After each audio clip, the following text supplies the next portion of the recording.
These defendants include Tren de Aragua leaders, members, and associates.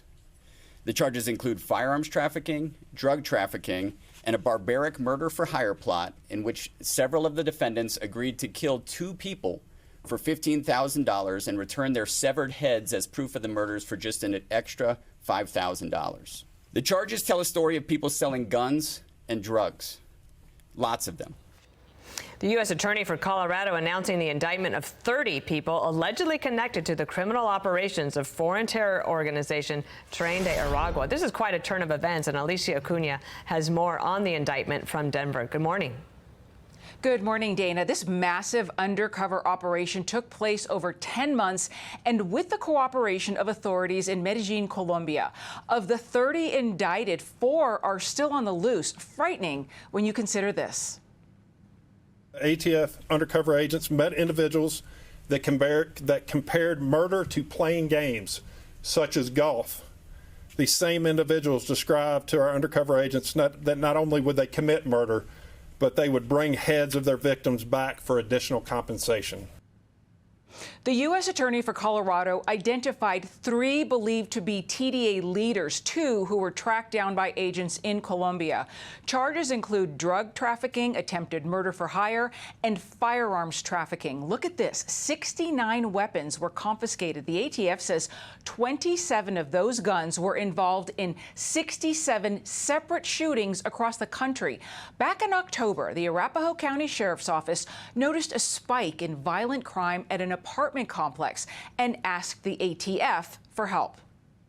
What began as a local violent crime case quickly evolved into a complex transnational armed drug and firearms trafficking investigation with links to major cities like Chicago, Kansas City, and Miami, ultimately leading agents to 2 international arrests in Colombia. Keep in mind, this began about a month after this viral video of alleged TDA members with guns in Aurora, but before law enforcement in cities would fully understand what they were up against. Dana, one of the agents made an interesting point about this investigation, saying, quote, "Today we get to lift the veil on a public safety issue which a year ago at this time was taboo to discuss in some circles." TDA. Dana. All right. Thank you so much, Alicia.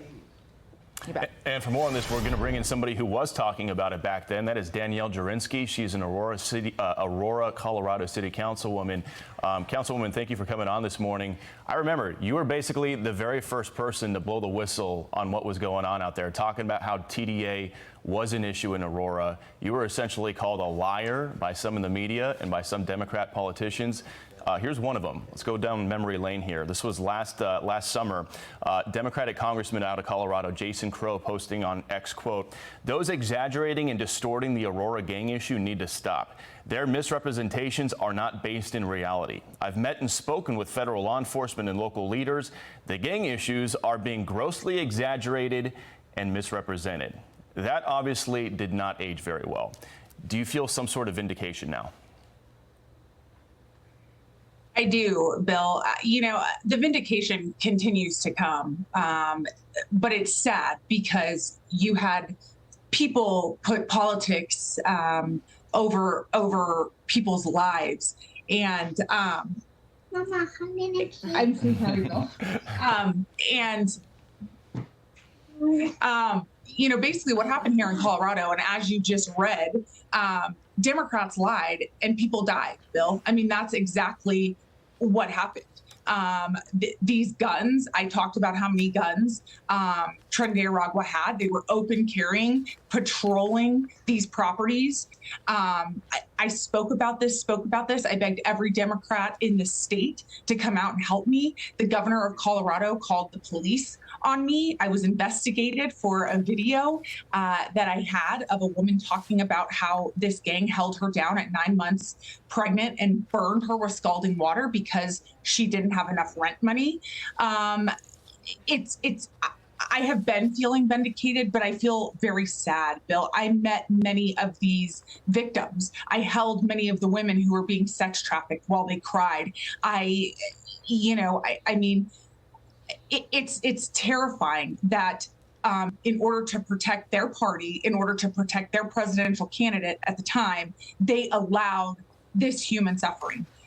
And the national media was pretty slow to believe this was an issue at the time as well. We all remember this viral clip with J.D. Vance and Martha Raddatz at ABC News. Take a listen. We'll get your thoughts on the other side.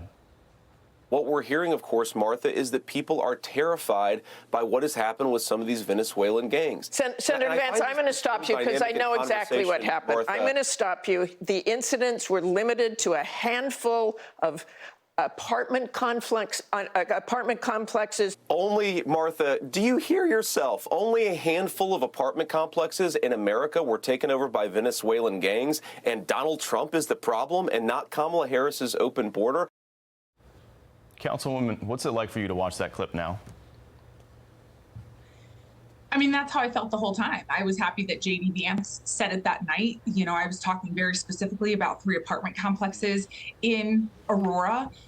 When I started seeing this narrative of it's just a few apartment complexes, what's the big? I always knew about Ivy Crossing, and Ivy Crossing is in Arapahoe County, which part of Aurora falls in, but it's not actually in Aurora.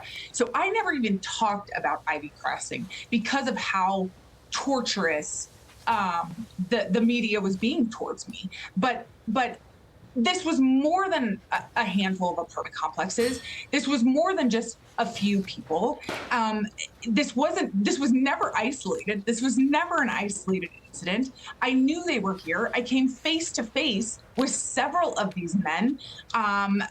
You know, this is just, it's unbelievable to me, Bill, that on American soil, we allowed a takeover like this. This is exactly what it was. It's what I've said since day one. These apartment complexes were taken over by this transnational gang. They were very much here. And this happened on American soil. And in this state, I want to repeat, Democrats lied and people died because of this.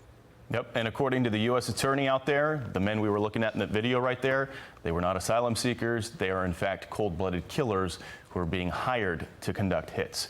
Councilwoman Danielle Jurinsky, thank you so much for first blowing the whistle on this last year, and thanks for your time this morning. Good to see you. Thank you. Hey everyone, I'm Emily Campagno. Catch me and my co-hosts Harris Faulkner and Kaylee McEnany on Outnumbered every weekday at 12 p.m. Eastern, or set your DVR.